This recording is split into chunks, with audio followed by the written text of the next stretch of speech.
నమస్కారం అండి. This is hashtag you.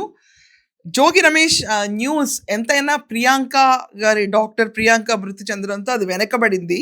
But అందుతున్న వార్తల ప్రకారం ఏంటంటే, అతని పైన మేఘన చేసిన ఆరోపణలు అందరికీ గుర్తే ఉండుంటాయి. ఏంటంటే, ఇతను సంసారానికి పనికిరాడు. ఈ పూజకి పనికిరాని పువ్వు. తర్వాత ఈ పువ్వు కోసం డౌరీ హెరాస్మెంట్ కూడా జరిగింది.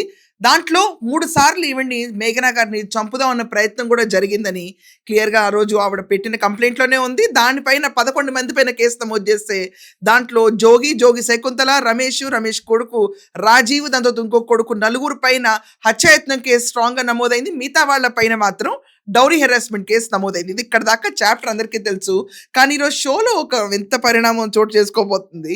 ఎలా చెప్పాలో నాకు తెలియట్లేదు. బట్ దిస్ ఇస్ సోషల్ మీడియాలో ఇది రన్ అవుతున్న న్యూస్ అండి ఇది. సో ఈళ్ళ గురించి పట్టించుకునే వాళ్ళు ఎవరు లేరా అంటే లేదు. అరెస్ట్ మాత్రం వీళ్ళకి ఇంకా కోర్టులో వీళ్ళు బెయిల్ మీద బెయిల్ కోసం వేసుకుంటూనే ఉన్నారు. విజయవాడ మహిళా కోర్టులో అది పెండింగ్ ఉండడం వల్ల ఇతను వీళ్ళ కుటుంబం అరెస్ట్ ఇంకా ఇప్పుడు దాకా అవ్వలేదు.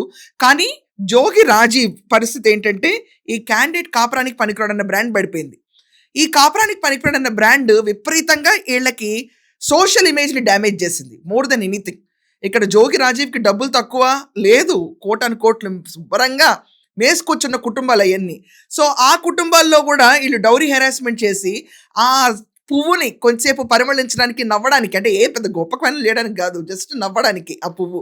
సో ఆ పువ్వు నవ్వడం కోసం అర్జెంటుగా వీళ్ళ ఇంటి నుంచి డైమండ్ నెక్లెస్లు, దాని తర్వాత ఫార్చునర్ కారు, 5-6 కోట్లు క్యాష్ ఇవన్నీ పట్టరమన్నారంటే వాళ్ళ కుటుంబం అంత పాపం ప్రాపర్‌గా వాళ్ళకి ఫైనాన్షియల్‌గా ఉన్న సిట్యుయేషన్ కూడా లేదు. అందరికీ తెలిసిన విషయమే ఇది. అప్పటికే పెళ్ళికి 5-6 కోట్లు ఖర్చు పెట్టారు. జగన్మోహన్ రెడ్డి తర్వాత వాళ్ళు వచ్చే అనుచరులందరినీ మేపడం కోసం వాళ్ళ కుటుంబం ఖర్చు పెట్టి చిన్నభిన్నం అయిపోయింది. దాని తర్వాత హత్యాయత్నాలు, వీళ్ళ మత మార్పిళ్ళు రాష్ట్రం అంతా చూసింది.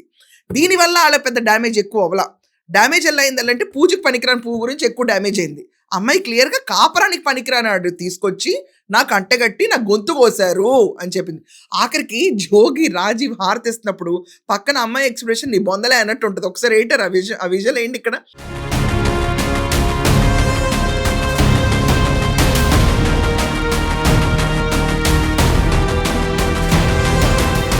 కుడి పక్కన ఉంది మన మేఘన గారే.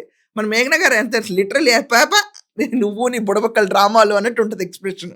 సో ఏమైందంటే, ఈ పువ్వు కోర్ట్‌లో ఈ నిందను తొలగించుకోవడానికి, అంటే ఇప్పుడు పేపర్‌లోకి ఇస్తారా ఏంటి నాకు అర్థం కావట్లా. ఇయన్నీ చేసుకొని ఇయన్నీ బయటకు రాకముందే సెటిల్‌మెంట్లు చేసుకోవాలి. ఏంటంటే, లేదు ఈ పువ్వు పూజకి పనికొస్తుంది.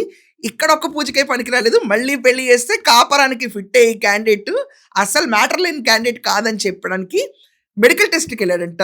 మెడికల్ టెస్ట్‌లకి అది కూడా ఎక్కడ కోర్ట్‌లో సబ్మిట్ చేసుకోవడానికి అనుకుంటా. మెడికల్ టెస్ట్‌లకి నేను రానన్నా కూడా ఇంట్లో వాళ్ళు బలవంతం పెట్టి, అంటే ఇది కూడా మళ్ళీ పూజకి పనికిరాని పువ్వుకి పెళ్ళే ఎక్కువ. ఆళ్ళ ఇంట్లో వాళ్ళు పెళ్లి చేయటం అన్నది. ఆళ్ళ అమ్మకి తెలీదా? ఆళ్ళ నాన్నకి తెలీదా? క్యాండిడేట్ కథలేంటో రోజు. అయినా కూడా మళ్ళీ రెండో పెళ్లి వ్యవహారంతో ఈ క్యాండిడేట్‌కి వైద్య పరీక్షలు తీసుకెళ్లారంట. వైద్య పరీక్షల్లో వచ్చిన రిజల్ట్ కూడా ఇది వికసించని పువ్వు అని వచ్చిన రిపోర్ట్ అని చెప్పి సోషల్ మీడియాలో విపరీతంగా చక్కర్లు కొడుతుందండి ఈ వార్త. అసలు పనికిరాడని తెలిసిన తర్వాత పెళ్లి చేయడమే ఒక అఘాయిత్యం. ఆ పెళ్లి చేసిన తర్వాత అమ్మాయి బయటకొచ్చి నిజాలు కక్కేదాకా నోరు మూసి కూర్చోవడం ఇంకో అఘాయిత్యం. ఆ అమ్మాయి కక్కేసిన తర్వాత సరే అని తుడుచుకుపోకుండా మళ్ళీ నేను ఎళ్ళనన్నా కూడా ఈ పువ్వుని వైద్య పరీక్షకి తీసుకెళ్ళి దాంట్లో కూడా అంటే బ్రాండ్ ఏయించి, స్టాంప్ ఏయించి, ఈ పువ్వు పూజకు కాదు దేనికి పనికిరాడు అని చెప్పి ఈ పువ్వుని తీసి పక్కన పడేసే సిచ్యువేషన్ సొంత అమ్మానాన్నలు చేశారంటే ఇంతకంటే కసాయి పేరెంట్స్ నేను ఎక్కడ చూడలా. అంటే కోర్టుకు పెడితే లేదు ఈ పువ్వు పనికొస్తుందంటే మిగతా కేసుని కొట్టేస్తారా ఏంటి?